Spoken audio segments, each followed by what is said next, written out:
Padot Sub-County, Nebi District.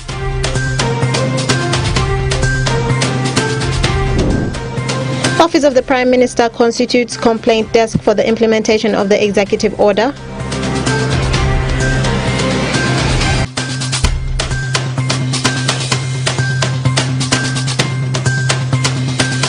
And residents urged to ensure food security during the festive season in Moyo District. This and more in the NILE CAST News Bulletin.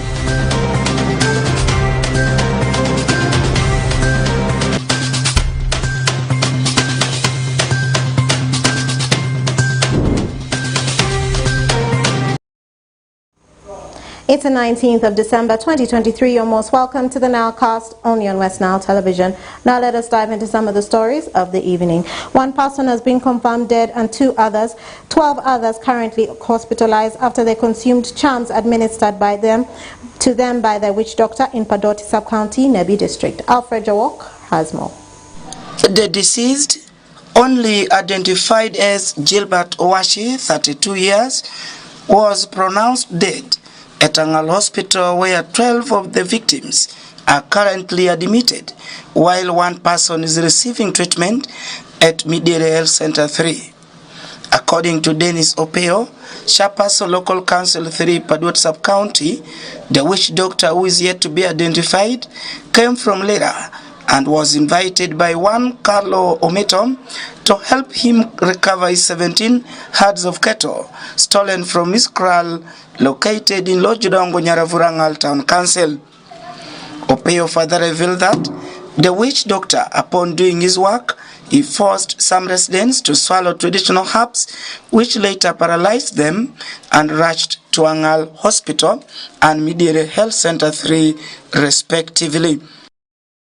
We are saddened by the demise of our brother, who really ate charm brought by these local traditional doctors, the so-called Ajoga. We had a farmer in our community called Carlo. He lost about 17 herds of cattle. The last one was on the 12th of this December. And after losing all these herds of cattle, he brought this traditional doctor to work his charm to bring the cattle he lost back, or to help him trace the person who is really stealing the cattle. So it was unfortunate that the traditional doctor he brought from very far distance, that side of Lira, and this traditional doctor, on his arrival, he started giving some seeds of some trees which we cannot identify easily, but the seeds, those who consume it, those who consume big number of it, these are the people who are really badly off. They are unconscious. They have all lost their senses, and it was unfortunate that this morning we lost one in NILE General Hospital, but the number who are admitted there, who are really critically ill, are 12 in number, and one is admitted in Padot Midere Health Center 3. But my humble appeal is going to our elders of Padot, that whenever such happen again next time, I'm requesting that they have to be very keen. They have to make sure they follow the procedures the elders, the four grandfathers have been doing. Muse Raymond Anecho, the clan elder where the incident happened, said it is unfortunate that his people were forced to swallow traditional herbs. Anecho, who also tested the herbs, said that the witch doctor performed his miracle to recover the lost cattle, but in vain. Meanwhile, Julius Mugombesha, Operations Commander, Nebi Central Police Station, who rushed to the scene, confirmed that security personnel have been heavily deployed to stop angry residents from looting other properties of Carlo Omito, who is suspect and currently detained at Nebi Central Police Station to help police with investigations into the matter.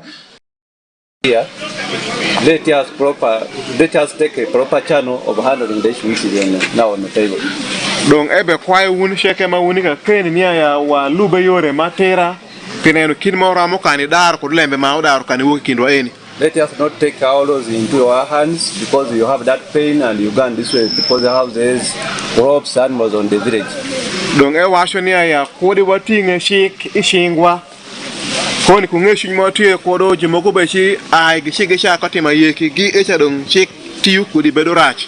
Because by now you are following proper channel. Again you go against what you are following, again you start running away from your home and yet you are on the proper channel.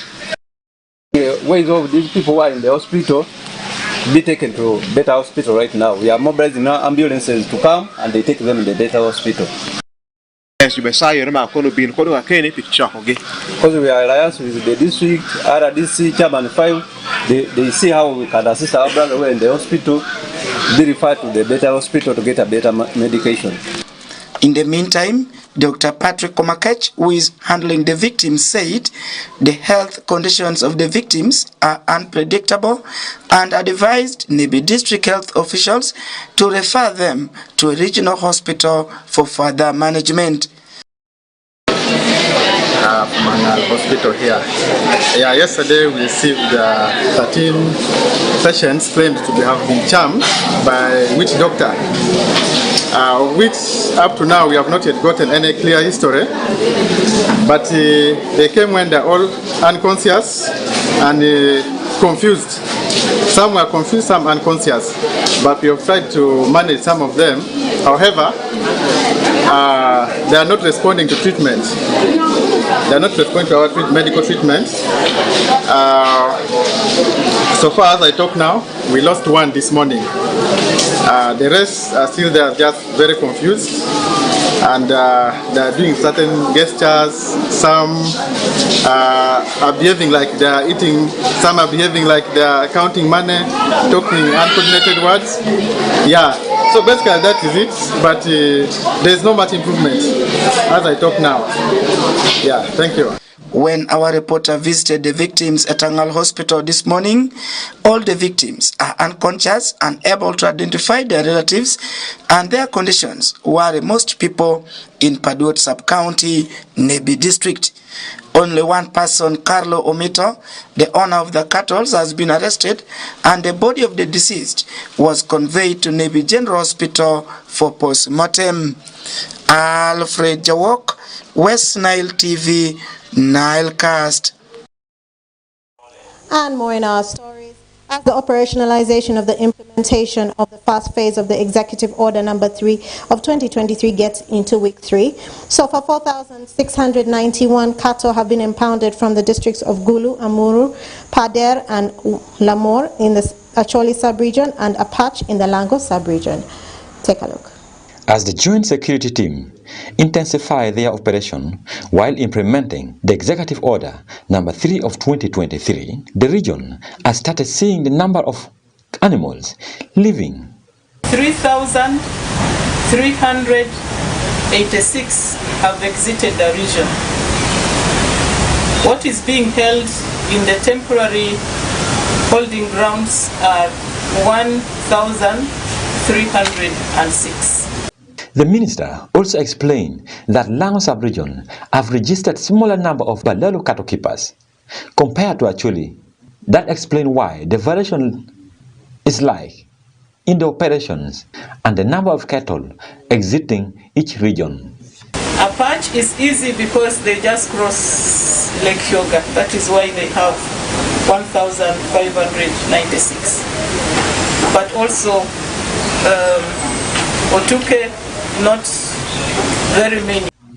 Recently, the Uganda People Defense Force Deputy Spokesperson Colonel Deo Akiki joined the security on ground to ensure clean and smooth implementation of this first phase of the eviction order.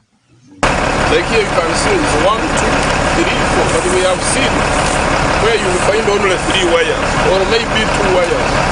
And then you see the way the sticks, the way these poles are put. At least you can say this one can survive and the cow cannot cross. On his first day, in the first field, Colonel Deo Akiki took UPDF soldiers, police, joined with other security organs, including Office of the Guru District Resident District Commissioner. One has not complied, is not compliant. As you can see, we had some people cutting there trees, which are not even the best trees to make the fence. This one, a cow can pass through and go. So this is one of the areas we shall have to take the animals. Alfred Opio, District Veterinary Officer, Guru District, explained the process they use to ensure all the evicted animals are out of the region. According to Opio, all the evicted animals are escorted up to Karumba Bridge. Is that all these animals are escorted by the police and the army until after the Karuma. That's where after the owner of the vehicle, the owner of the animals are given the permit. So while from here we issue the permit, we give it to the owner of the police who sits in the trucks. They escort up to Karuma Bridge. Then from there they issue the permit to the animal owner and then they proceed beyond Karuma. Opeu said 90% of 94 kraals in Palar sub-county are not complying to what is in the executive order. He explained how these herdsmen have been fooling the local leaders, saying most of them have not completed fencing their land. Most of our finding, we had seen that the fencing is not all that complete. You either get an L shape, that means along the roadside, what we call the I fence. They do fencing along the roadside where people see. Either L shape or L shape is, the trend would follow the roads, either the roads or the footmark where people moved. That's the nature of the fence, how it is. But in most cases, the other side is normally open. You either get L shape, you either get a U shape. So that's most of the fencing. The Office of the State Minister for Northern Uganda has also set up a complaint desk to receive and process complaints relating to the implementation of Executive Order Number 3 of 2023. This is for compliance management, which is essential in this process. Stephen Okedo for West Nile Television, NILE CAST. And more in our stories, residents in Moyo District have been urged to ensure food security and to use the available food sparingly to avoid food crisis after the festive season. This appeal was made by Mr. Anyama David, the Moyo District Community Development Officer. Okumu Dominic has more. December is usually the month of gathering harvest and also doubles as the season for feasting, commonly known as the festive season because of Christmas and New Year, which are mainly the month for enjoyment, where many tend to overspend the little they have but end up suffering after the festive season. Mr. Anyama David, the District Community Development Officer Moyo, urged the public to be conscious and use the available foodstuff they have harvested during this period sparingly so as to avoid food crisis in the families, since most people in the region have the tendency of wasting food in the names of the festive season but end up regretting afterwards. The year is coming to an end, and as the year ends in this district, Moyo district, we normally harvest a lot of food around this time, and in most cases this food is being wasted. People cook a lot, and the others are not kept in a good place. Storage of food is poor, the rate of use is also poor, and as Christmas comes, everybody wants to put on a new cloth, so people sell, buy clothing, drink others. They are happy, but when the January comes, food is not there. People again beginning to struggle. So my advice is, let us harvest this food, we store very well, we sell sparingly, so that we have enough to use throughout the year. Honorable Asusi JB Sam, the Secretary for Production and Finance, Moyo District Local Government, re-echoed the same appeal to the public and urged the public to desist from the act of cooking too much food in their homes, which end up being poured out to roaming animals. Yet, the animals have their own feeds, hence leading to wastage of food, which in the long run causes hunger in the district. And the year is coming to an end. It is dry season. I want to appeal to my people in the Moyo district and Western Island at large that once it is coming dry season like this, most farmers don't take care of their food items in the house. I want to appeal to every household in Uganda and Western Island in particular to reserve food. People should not be extravagant in preparing food. Mr. Jugo P. Raphael, a field officer working with Moyo Farmers Association, called upon the farmers to avoid selling all their produce during the festive season and urged the farmers to do valley farming so as to improve on food security in their communities. So at this time, my advice to farmers is let's use the food we have stored already, sparingly, and at the same time, the little we plan to sell, let's not sell it this time, or sell it as little as you can, so that after this festive season, I know everybody will be on hangover. So the hangover should not lead us to thinking outside the box, bringing a lot of stress, and people should know the climate change is real. You never know when it will start raining. Rain has just stopped. People should use valley bottoms to have greens, to have sweet potatoes. Mainly, I do appreciate people in Marcha, because at the time of scarcity, you will see people are buying sweet potatoes in Marcha district.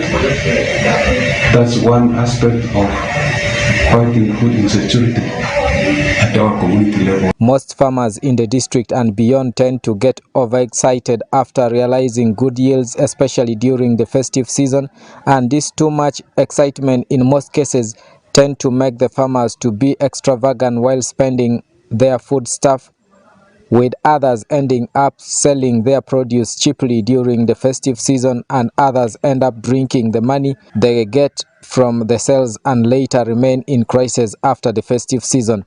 It's therefore upon this background that some of the stakeholders in the district deem it necessary to sensitize the public about food security so as to put an end to unbecoming behaviors which can cause hunger among the communities. I'm Dominic Anthony Okumu for West Nile TV, NILE CAST.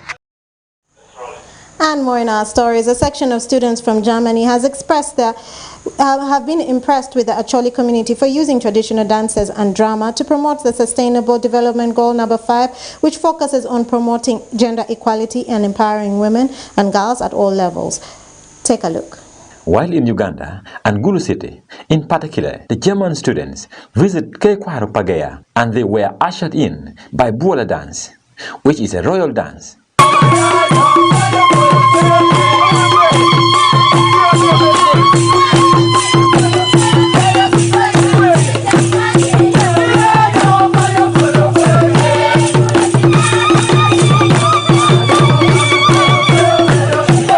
In Acholi traditions, Buola dance is majorly used to entertain the royal guest.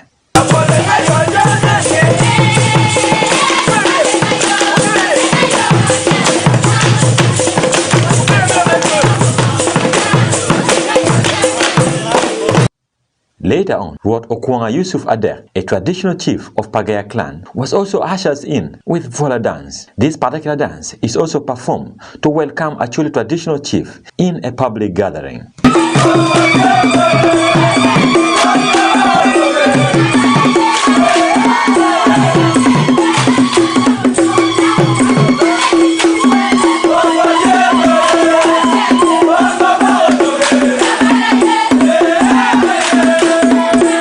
The dance is also performed to usher in the chief to address the public.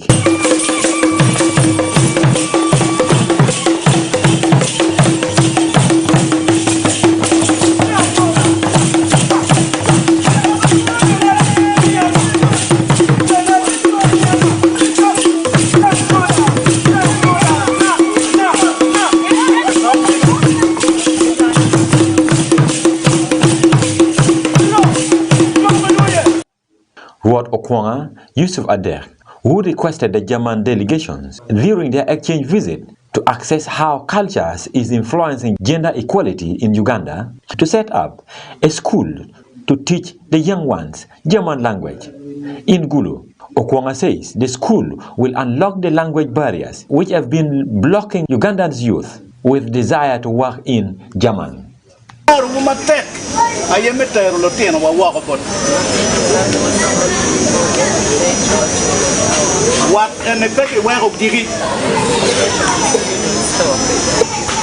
Yin mo kene mawanego kedi bet uno tieno kwan kijo mo kene luti o wek gamete mamewu unge gamete wuka ungeyu inu kene mawanego ie German o ketu kul ma kan i actually ma ki ponyo ie le German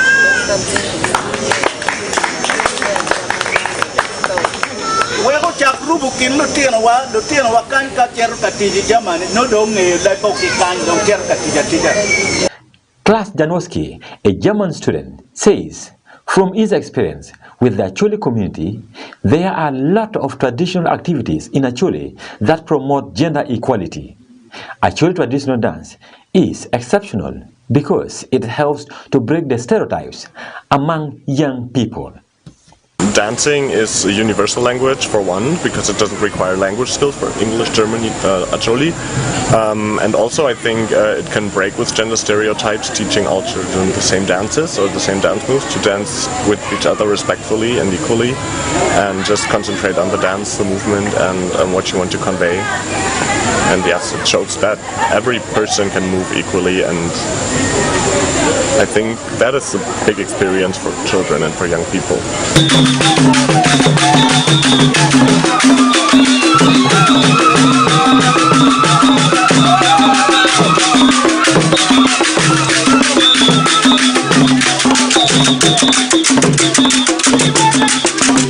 It was a very good experience as some of the visitors joined Acholi youth performing a spectacular traditional courtship dance, Ajere.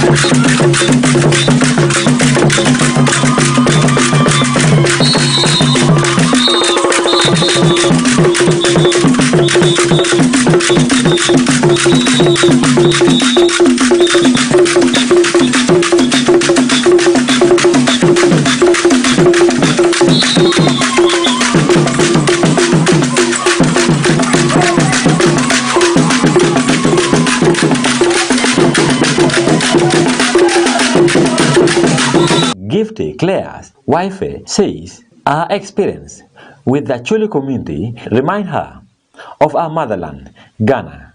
She also believes that they have achieved their goal of coming to Uganda. They are really willing to go to an extent to also achieve gender justice, because they think if you achieve gender justice, it's important for both genders, and achieving it's not only going to improve their lives, but also going to achieve other SDGs, which is very important for Uganda as well, and not only Uganda, but the whole world and Germany.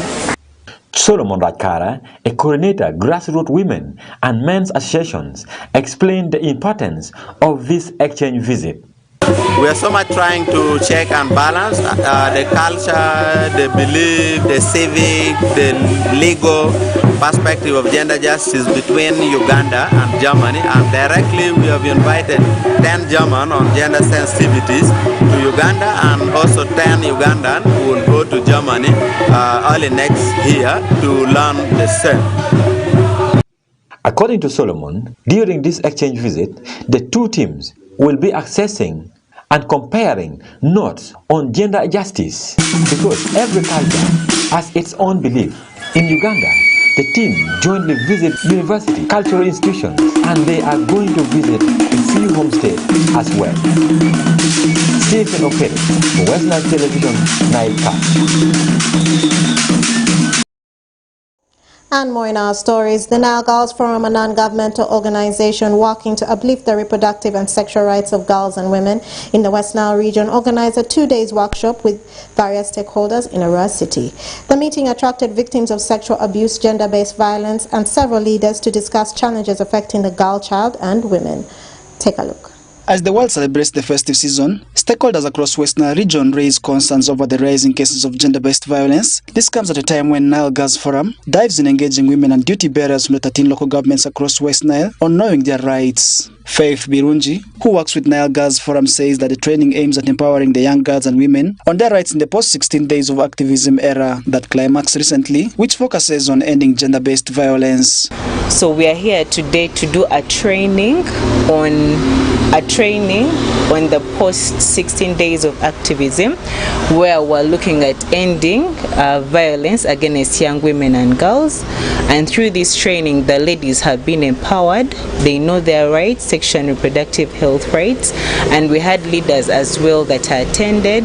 These leaders included the CDOs and health workers of the communities, so the ladies were able to know where they can get the services from, and in case they're affected by gender-based violence and other challenges that come from being a young woman living with a disability, HIV, or being displaced, they're able to know who to report to and who to be referred to when they have an issue regarding gender-based violence. Wathembo Gilda, one of the trainees who also doubles as the peer pal advocacy member from Zombo district, also raised concern over infringement of the rights of women living with disability in the district by the men who abuse these women's rights and neglect them after. Yeah, like for example, challenges or problems girls or women living with disability they are facing today. One is forced sex. You know, people, they are over raping those people who are living with the disability, and after they are also denying their pregnancy. They don't want to be open to show that so and so is the one who impregnated that person. Similarly, Lilian Ochokoro from Terego district, who also attended the training, says she's going to extend the knowledge she got to those in her locality. I'm not going to keep it for me alone. I'll also go in my village there, advise people from abstain sex. Like when you are still young and you have sex intercourse with a partner who is not in your age, then it will just cause for you. By the way, you may not know that person's status.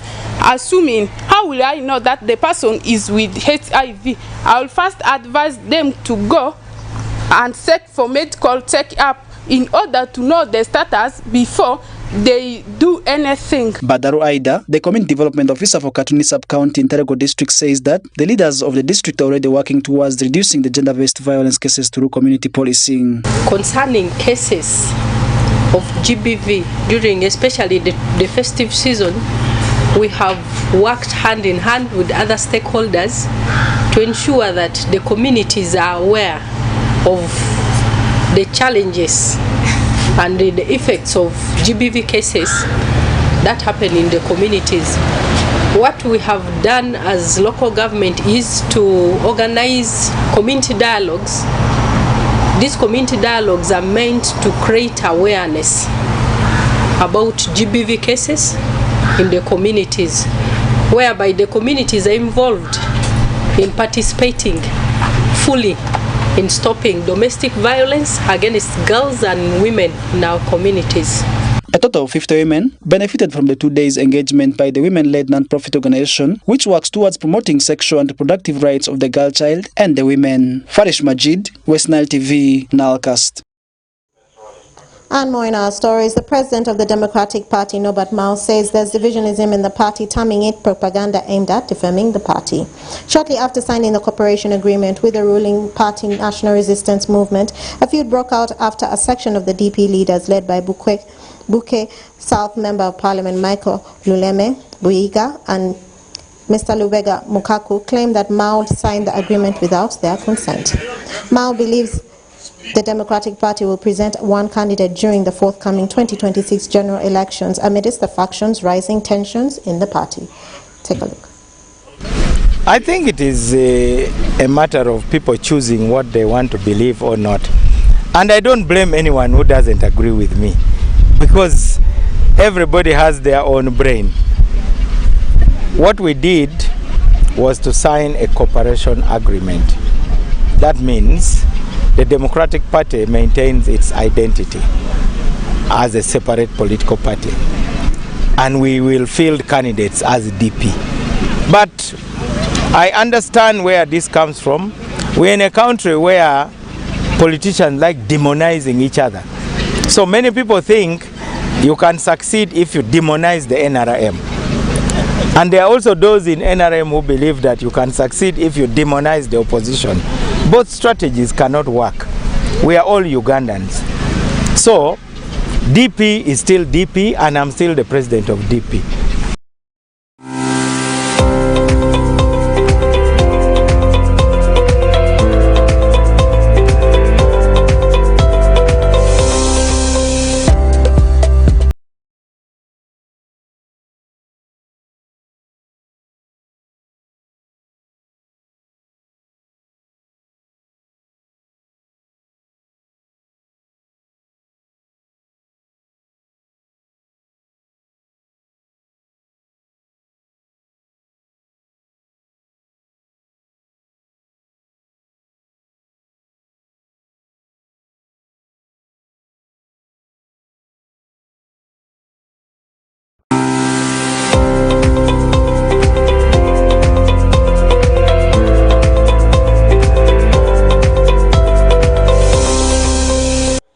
And that viewer marks the end of the NILE Cast only on West Nile Television.